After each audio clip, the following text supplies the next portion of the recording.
This is the story of Snow White. You can read along with me in your book.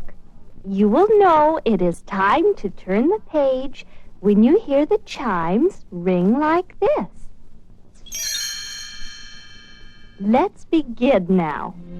Once upon a time, long, long ago, a lovely queen sat by her window sewing.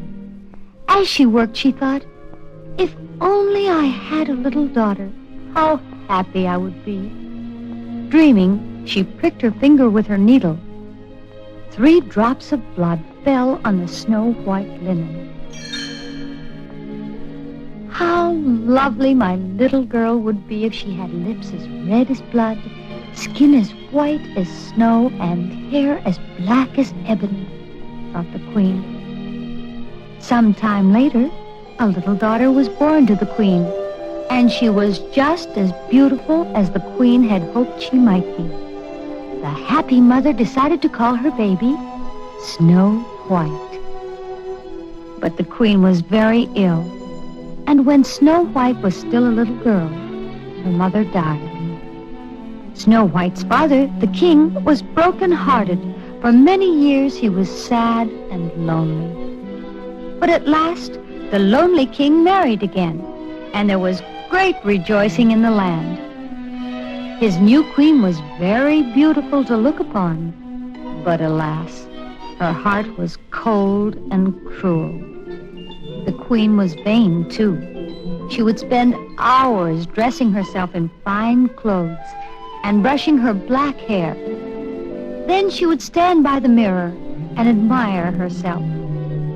She was so vain that she wanted to be the most beautiful woman in the kingdom. Now the queen's most prized possession was a magic mirror. Every day she asked it, "Mirror, mirror on the wall, who is the fairest of us all?"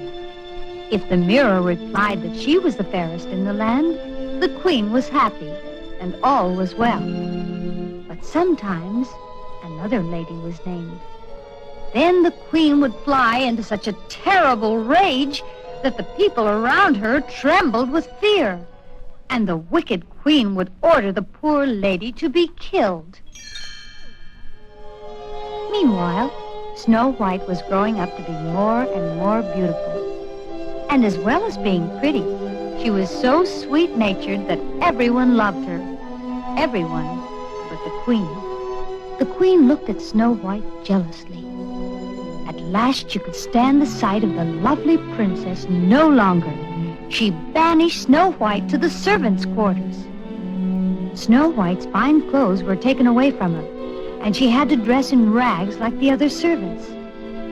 And like the other servants, Snow White had to work very hard. She slaved from early morning until late at night, scrubbing and cleaning the palace floors, washing the dishes, sewing, and mending the queen's clothes. As she worked, she would sing so sweetly that the birds would come to listen to her voice. "She will soon lose her beauty," thought the wicked queen. "For who can call her lovely in her old rags and with her hands roughened by work?"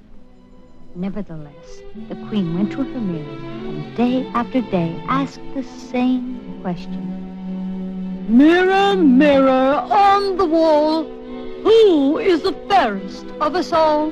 The wicked, vain queen was still afraid that one day Snow White would grow up to be more beautiful than anyone else in the land. While she worked, Snow White dreamed beautiful daydreams about a handsome prince. Someday, she knew, he would come and carry her off to his castle in the clouds. It seemed to the jealous queen, as she watched Snow White, that the princess grew in loveliness as each day passed.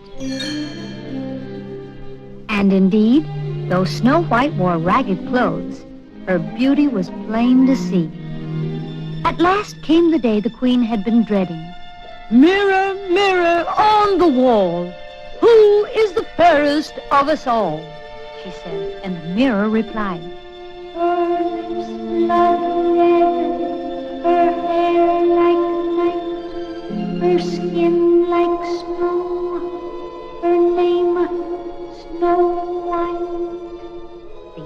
angry queen called her huntsman to her. "Take the princess into the forest and bring me back her heart in this jeweled box," he said.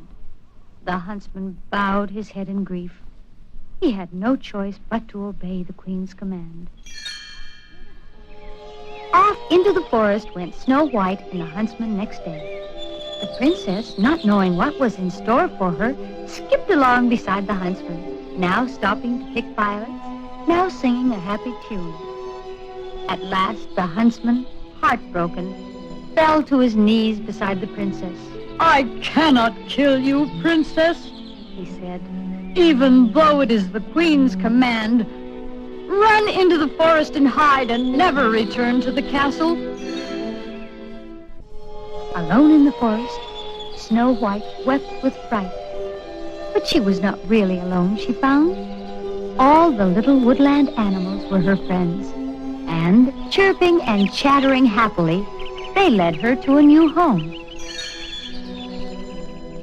It was a sweet tiny little house in the woods the animals showed Snow White. But no one was home, and when she looked in the window, my, what an untidy sight met her eyes. The sink was piled with unwashed dishes, and everything was thickly blanketed with dust. "Maybe the children who live here need someone to keep house for them," said Snow White. "Let's clean their house." So in they went, and with the help of her new forest friends, Snow White soon had that little house spick and span. Then she went upstairs and fell asleep across the 7 little beds. As she slept, home from work came the 7 little men who lived in that house in the woods. Hi-ho, it's home from work we go, sang the 7 little men, the 7 dwarfs. Then they saw their little house, just as Snow White had seen it. But they knew at once that something was changed. It was clean. Up the stairs crept the 7 dwarfs, and there they found Snow White just waking up. "Oh," cried Snow White. "I know who you are. She had read their names on their beds. You're Dopey and Sneezy and Happy and Grumpy and Dark and Bashful and Sleepy." Snow White told the dwarfs about the wicked queen's plot, and they insisted that she must stay with them. "Supper is not quite ready yet," said Snow White, who was very pleased to be asked to stay. "You'll just have time to wash." "Wash!" cried all the little men. They had almost forgotten what the word meant, but they were soon scrubbed clean, and even Grumpy got a soaking. The 7 dwarfs soon grew to love Snow White and her merry ways. The next morning, instead of going to work in their mine, the 7 dwarfs decided to make a beautiful new bed for Snow White. The 7 little men would not have worked so happily if they could have seen beyond the forest. The wicked queen had learned that Snow White was still alive, and now, disguised as an old woman, she was making her way to their very own house, with a poisoned apple for Snow White. When the dwarfs had left Snow White that morning, they had warned her to stay in the house. "Be careful of strangers," Grumpy had said, as Snow White kissed him goodbye, and Snow White had promised that she would be careful. Later that day, the old woman knocked at her door. Alas, Snow White could not resist the magic apple. She took one bite and sank lifeless to the floor. Hurrying away, the wicked queen fell into a deep chasm and was never seen again. But that did not bring Snow White back to life. The sorrowing dwarfs laid her on a bed of gold and crystal and kept watch over her night and day. One day, a handsome prince came to the forest and saw Snow White. Charmed with her beauty, he kissed her. At last, Snow White awoke. The 7 dwarfs danced with joy, and the prince carried her off to his castle in the clouds.